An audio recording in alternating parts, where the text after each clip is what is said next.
গতকালকে ভারতের একটা বিল পাস হয়েছে, আপনারা দেখছেন কিনা, শুনছেন কিনা জানি না। অনেকে সম্পত্তি ওয়াকফ করেন না আপনারা মসজিদের জন্য, মাদ্রাসার জন্য, হ্যাঁ অনেকে করেছে না? বাংলাদেশে এরকম কোটি কোটি হয়তো বিঘা জমি ওয়াকফই করা আছে, কোটি কোটি না হলেও লাখ লাখ তো হবেই। এত এত বিঘা সম্পত্তি মানুষ ওয়াকফ করে দিয়েছে মসজিদের জন্য, মাদ্রাসার জন্য, এতিমখানার জন্য। এখন যদি মনে করেন, এক্সাম্পল দিচ্ছি, উদাহরণ, আমি ক্ষমতায় গেলাম বা আমরা ক্ষমতায় গেলাম, দিয়ে আপনাদেরকে বললাম যারা ওয়াকফ করছেন সব সম্পত্তি এটা রাষ্ট্র নিয়ে নিবে, রাষ্ট্র নিয়ে নিবে, আপনার কোনো অধিকার তো নাই, এটা আমার জিম্মাদারির মধ্যে চলবে, অতএব আপনার যত মসজিদ, মাদ্রাসা, এতিমখানা সব আমি নিয়ন্ত্রণ করব। আপনি কি রাজি হবেন? রাজি হবেন? ভারতে বিগত এই শতাব্দী, এক শতাব্দী বলতে পারি আমি, বিগত প্রায় এক শতাব্দী ধরে যে জমিগুলো, জায়গাগুলো, স্থাপনাগুলো মুসলিমরা ওয়াকফ করেছে মসজিদের জন্যে, মাদ্রাসার জন্যে, এতিমখানার জন্যে, বৃদ্ধাশ্রমের জন্যে, গতকালকে ওই তথাকথিত গণতন্ত্রের দোহাই দিয়ে সব ওই সংসদের মধ্যে বিল পাস করা নিয়ে মুসলিমদের এই প্রায় 27 লক্ষ বিঘা জমি তারা দখল করে ফেলে। কালকে যদি ওই ভারতের নিজামউদ্দিন বা দেওবন্দ মাদ্রাসা এগুলো যদি দখল করে নেয় তখন কি হবে? এইসব আইনের ফাঁকফোকর দিয়ে, বিলের ফাঁকফোকর দিয়ে। দেখেন, আমি বুঝতে পারছি যে বিশ্বটা দিন দিন ইসলামের বিরুদ্ধে চলে যাচ্ছে। চতুর্দিক থেকে শত্রুরা আমাদেরকে আক্রমণ করতেছে। আগে তো সাংস্কৃতিক আক্রমণ ছিল, তারপর শিক্ষায় আক্রমণ আসলো, অর্থনীতির মধ্যে আক্রমণ আসলো, রাজনৈতিক আক্রমণ আসলো, এখন বৈশ্বিক আক্রমণ আসতেছে। এখন যদি আমরা ছোটখাটো বিষয় নিয়ে আপোষে বিভক্ত হয়ে যাই, এই ফাত্তানদের চেয়ে বড় মনে হয় মোনাফেক বাংলার মাটি তার জন্য। আমি একটা জায়গায় আপনাদেরকে দৃষ্টি আকর্ষণ করতে যাচ্ছি যে আমরা এখন অস্তিত্ব সংকটে পড়তে যাচ্ছি দিন দিন। সামনের দিনগুলো অন্ধকার আর অন্ধকারের মতো ভয়ঙ্কর, কি হবে আল্লাহই হবে জানে। তো প্রিয় ভাইরা, প্রথম কথা হচ্ছে যে আমাদেরকে এখন লা ইলাহা ইল্লাল্লাহ মুহাম্মাদুর রাসূলুল্লাহর ভিত্তিতে ঐক্যবদ্ধ হতে হবে, আগে প্রথম কথা। 2 নম্বর, আমাদের আপোষের ইখতিলাফ কমায় ফেলতে হবে। ফিকহি ইখতিলাফ যদি থেকেও থাকে, সেটা থাকা অবস্থাতেও আমাদের মধ্যে ঐক্য আনতে হবে। এবং একই সাথে ইসলাম বিরোধী যে শত্রুগুলা, তৎপরতাগুলা, আদর্শগুলা আমাদের চারপাশে আছে, এগুলো সম্পর্কে সচেতন হতে হবে। আর ঘুমায় থাকার সময় নেই আপনার। আর যদি ঘুমায় থাকে, এই ঘুমান ভাঙবে না কখনো, ওই অবস্থায় মরবেন। যদি এখনো ঘুমায় থাকেন, এই ঘুমাইতেই শেষ, ইন্তেকাল হয়ে যাবে। আল্লাহ মাফ করুন, হেফাজত করুন। এটা ভারতের অবস্থা, মানে আমার দেশের পাশের অবস্থা। রমজান মাসে তারাবির নামাজ হতো অবস্থায় মসজিদের বাইরে হোলি খেলা হয়েছে ভারতে। একটু চিন্তা করেন যে আপনি নামাজ পড়তেছেন, তারাবির নামাজ পড়তেছেন, আর বাইরে হোলি খেলতেছেন। ধুম ধারাক্কা হোলির গান হচ্ছে, নাচ হচ্ছে, সাউন্ড বক্সে বাড়াচ্ছে। আমাদের ভাইরা রাস্তা দিয়ে হেঁটে গেলে জোর করে রং লাগাই দিচ্ছে। বোনরা হেঁটে গেলে, আপনার বোনকে যদি কেউ রাস্তায় জোর করে রং লাগাই দেয়, বাটিতে করে রং ঢেলে দেয় গায়ে, আপনার কেমন লাগে বলেন? আমরা মাকে লাগাই দিলে কেমন লাগে বলেন? আমারও তো মেয়ে আছে, আমারও তো মা আছে, আপনার তো স্ত্রী আছে, আমাদের নাই বলো? আমাদের স্ত্রী সন্তান মায়েরা যদি রাস্তায় বের হয়, গায়ের মধ্যে রং লাগাই দেয়। একজন তো প্রতিবাদ করছে, ওই মেয়েটাকে লগ্ন করে পিটাইছে। এগুলো উগ্রতা না?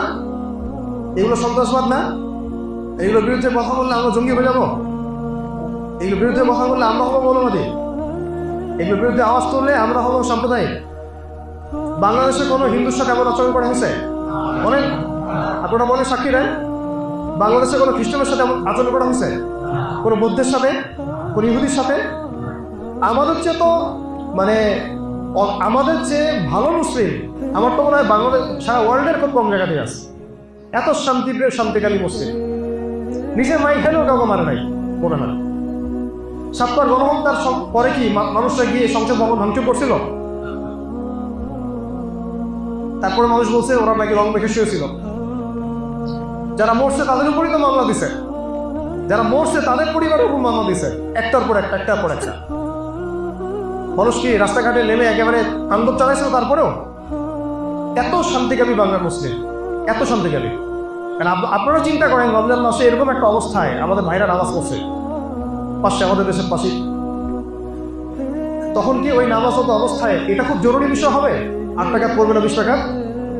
নাকি ওদেরকে প্রতিহত করাটা মূল এজেন্ডা হবে? বলেন, এতটুকু কমন সেন্স যদি আমাদের না আসে, তাইলে আমরা ধ্বংসের দ্বার প্রান্তে দাঁড়ায় আছি। আমার এতগুলো কথা বলার উদ্দেশ্য হচ্ছে আপোষের ভেদাভেদগুলো ভুলে একটা উম্মাহ হন, একটা জাতি হন। মনটাকে বড় করেন, সাম্প্রদায়িক করেন না, ছোট হন। এই যে মনের প্রশস্ততা নিয়ে আসেন, অন্য মুসলিমকে ভাই ভাবতে শুরু করেন।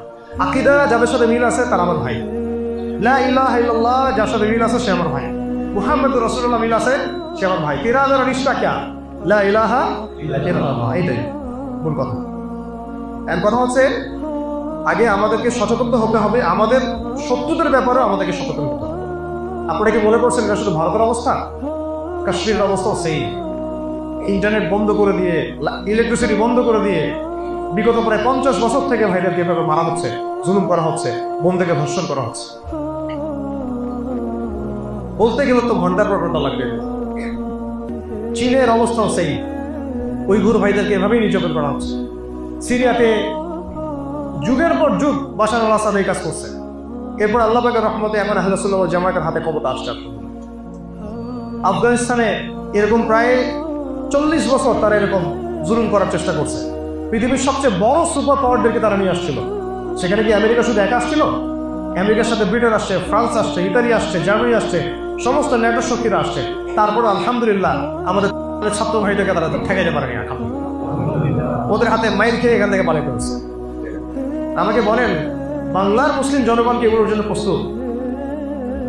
যেটা যেটা আগামীকাল হলে আপনি প্রস্তুতি গ্রহণ করবেন, সেটার জন্য আপনি আজকে কেন প্রস্তুতি গ্রহণ করবেন না? আমি একটা এক্সাম্পল দিচ্ছি। ওই হোলির ঘটনাটা, তারাবির নামাজত অবস্থায় মসজিদে হামলা, মসজিদ ভাঙচুরও করা হয়েছে। এবং বিগত প্রায় 10 বছরে এই মোদী গভর্নমেন্টের আন্ডারে অনেক অনেক মুসলিম স্থাপনা ভেঙে গুড়িয়ে দেওয়া হয়েছে। তার মধ্যে একটা বাবরি মসজিদ আছে না? আমাদের দেশে যদি এরকম হতো তাহলে আমরা কি প্রতিবাদ করতাম কি করতাম না? তাহলে আমাদের দেশের অভ্যন্তরের সমস্যা যেগুলো, যেমন কাজের মুভমেন্ট, তারপরে সুদী এনজিওদের তৎপরতা, তারপরে ধরুন যে হারামখোরদের হারাম বাণিজ্য, হারাম ফাইন্যান্স, জায়নিজদের চাপ, পশ্চিমাদের চাপ, তারপরে ভারতের আগ্রাসন, ওইদিকে পার্বত্য অঞ্চলে দেখবেন ওই কুকিচিং একটা ফ্রন্ট গঠন করছে। তারপরে আরও অনেকেই আমাদেরকে নিয়ে পলিটিক্স করতেছে বাংলাদেশটাকে নিয়ে, কারণ এটাকে উর্বর জায়গা। এটা নিয়ে আল্লাহ পাকে কোনো প্ল্যান আছে ইনশাআল্লাহ ভবিষ্যৎ। বাংলাদেশ এমন একটা জায়গা, খেয়াল করে দেখেন, বিশ্বের মধ্যে 3য় সর্বোচ্চ মুসলিম প্রধান দেশ। নিশ্চয়ই এটাকে নিয়ে আল্লাহ পাকে কোনো পরিকল্পনা আছে। এবং আমরা গাজওয়াতুল হিন্দ নামক শব্দও জানি, শব্দটা আমার জানা আছে, হাদিসের মধ্যে দলিল আছে। আল্লাহ পাকের তো কোনো প্ল্যান অবশ্যই আছে। এখন হচ্ছে আমাদের অভ্যন্তরে এই যে পুরো সমস্যাগুলা, খেয়াল করে দেখেন, ইসকন ইস্যু আছে, এটাও মাথায় রাখার। ওই যে আমাদের আলিফ, অ্যাডভোকেট আলিফ, যাকে চট্টগ্রামের রাস্তার মধ্যে পিচাই কোপায় হত্যা করা হয়েছিল, মনে আছে? আমরা কি করে প্রতিবাদ করছি? আমরা কি তাদের স্থাপনা ভাঙচুর করছি? আমরা এরপরেও শান্তি শৃঙ্খলা স্থিতিশীলতার পরিচয় দিচ্ছি। এর কথা আছে যে একটা জিনিস যদি 10 বছর পরে হয় বলে আমরা বুঝতে পারি, জানতে পারি, কেন আমরা আগে থেকে এগুলোর ব্যাপারে প্রস্তুতি গ্রহণ করব? প্রস্তুতির প্রথম কাজটা কি হইতে পারে? কিসের ভিত্তিতে আমরা জয়লাভ করবো? মানে প্রস্তুতি মানে কি? এই পুরো বৈশ্বিক জিহাদে, বৈশ্বিক এই ব্যাটেলটাতে, এই কনফ্লিক্টে আমাদেরকে জিততে হবে। এই তো আমাদেরকে জিততে হবে, মুসলিমদেরকে জিততে হবে। এবং আমরা যেভাবে নবী সাল্লাল্লাহু আলাইহি ওয়াসাল্লামের যুগে শক্তিশালী ছিলাম, সাহাবীর যুগে শক্তিশালী ছিলাম, তাবেঈদের যুগে শক্তিশালী ছিলাম, বিগত প্রায় 1200 বছর আমরা ওয়ার্ল্ডকে শাসন করছি, ওই জায়গায় আমাদেরকে আবার যেতে হবে। এটা তো আমাদের মিশন। এখন উল্টা অবস্থা দেখছি যে না, সারা বিশ্ব মিলে আমাদেরকে চেপে ধরতেছে। তা আমরা যদি এই লড়াইটাকে এড়াই যেতে চাই, আপনি এড়াইতে পারবেন না। একটা অনিবার্য লড়াইয়ের দিকে তারা আপনাকে ছেড়ে দিবেই। কারণ যেহেতু আপনার শত্রু আপনাকে মারার জন্য প্ল্যান করে রাখছে, আপনি কয়দিন পালায় বাঁচবেন সেটা আমাকে বলেন। এটা হচ্ছে পয়েন্ট। ধরেন যে আপনি একা, আর এখানে 10 জন, চারপাশে 10টা শত্রু আছে। এখন 10টা শত্রু মিলে প্ল্যান করছে আপনাকে মারবে। আপনি কয়দিন ওদের মন জয় করে চলবেন? কয়দিন ওদের পা চেটে চলবেন? কয়দিন ওদের পায়ে সালাম করে চলবেন? কয়দিন নিজে পালায় চলবেন? একদিন না একদিন তো ধরবেই আপনাকে, না? কমন সেন্স কি বলে, ধরবে কিনা? যেহেতু ওরা ডিটারমাইন্ড যে তারা আপনাকে গ্রাস করবে। এটা আমি নিজের মাথা থেকে বলতেছি না, নবী করিম সাল্লাল্লাহু আলাইহি ওয়াসাল্লাম হাদিসে স্পষ্ট বলছেন।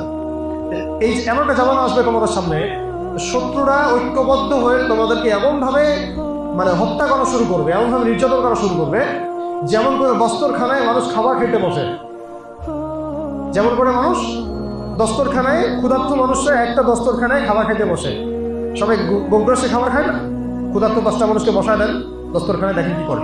ওই দৃশ্যটাকে নবী সাল্লাল্লাহু আলাইহি ওয়াসাল্লাম তুলনা করছেন আমাদের হত্যার সাথে। এইভাবে তারা আমাদেরকে মারবে। সাহাবী প্রশ্ন করেছেন, ইয়া রাসূলুল্লাহ সাল্লাল্লাহু আলাইহি ওয়াসাল্লাম, আমরা কি তখন সংখ্যায় অল্প থাকবো?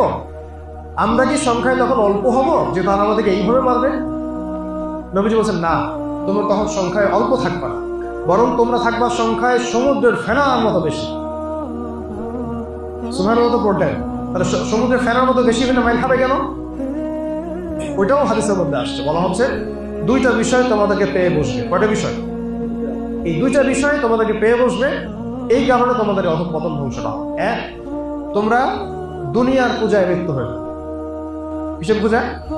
এখন এই মুসলিম উম্মাহ বেশিরভাগ মানুষের একটাই ফিকির, দুনিয়া দুনিয়া আর দুনিয়া।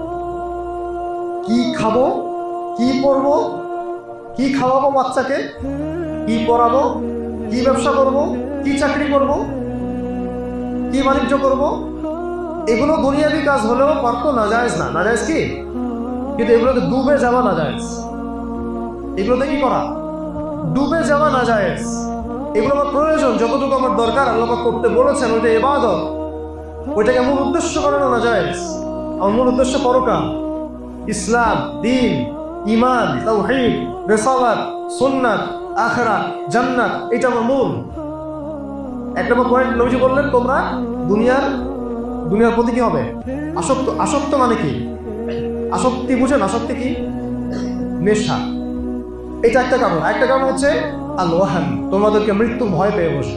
মানে তোমরা কেউই তোমাদের মধ্যে বেশিরভাগই এটা কথা বলার উদ্দেশ্য হচ্ছে ম্যাক্সিমাম বোঝানো হয়, বেশিরভাগই আল্লাহর রাস্তায় জীবন দেওয়ার জন্য প্রস্তুত থাকবা না। এই ভয়টা তোমাদের মধ্যে পেয়ে বসে। এই 2টা কারণে কাফেররা এইভাবে তোমাদেরকে ধ্বংস করে। আমাকে এখন বলেন তো, এই 2টা কি বাস্তব না অবাস্তব? এখন তো আমি যে পয়েন্টটাতে ফোকাস করতে চাচ্ছিলাম, যে এখান থেকে বের হতে হলে বিষয় বলতে যা বুঝায়, আমাদের কি এমনি এমনি আসমান থেকে মানে আল্লাহ পাক পাথর বর্ষণ করে আমাদের শত্রুদেরকে ধ্বংস করে দিবেন? বলেন, এটা কি বাদশাহ আবরাহার যুগ যে কাবাঘর ধ্বংস করতে আসবে আবরাহার বাহিনী? আল্লাহ রাব্বুল আলামিন আবাবিল পাখি পাঠালেন। বিগত নবী সাল্লাল্লাহু আলাইহি ওয়াসাল্লাম ইন্তেকালের পরে আজকে চলতেছে ধরেন যে প্রায় 1430 বছর, হিজরি 1446, নবী সাল্লাল্লাহু আলাইহি ওয়াসাল্লাম ইন্তেকালের প্রায় এরকম 1430 বা 40 বছর চলতেছে। 1430 বা 35 বছর চলতেছে। এই 1435 বছরে কি আবাবিল পাখি আসছে? বলেন আমাকে, বলেন। এই 1435-1400 বছরে, ধরেন 1400 বছরে, এই বিগত 1400 বছরে মুসলিম উম্মার উপরে বহু নির্যাতন, নিপীড়ন, ফাসাদ, কাফেরদের আগ্রাসন আসছে কি আসে নাই? আসছে কি আসে নাই? প্রত্যেক শতাব্দীতেই আসছে। কিন্তু কোন শতাব্দীতে কি আল্লাহর পক্ষ থেকে আবাবিল পাখি দেখছেন? কেউ দেখছে? কারণ এটা বাদশা আবরাহার যুগ না যে আবাবিল পাখি পাঠায় আল্লাহ পাক আপনাকে সাহায্য করবে। এটা হচ্ছে সেই যুগ যে যুগে পাথর আপনাকে নিক্ষেপ করতে হবে।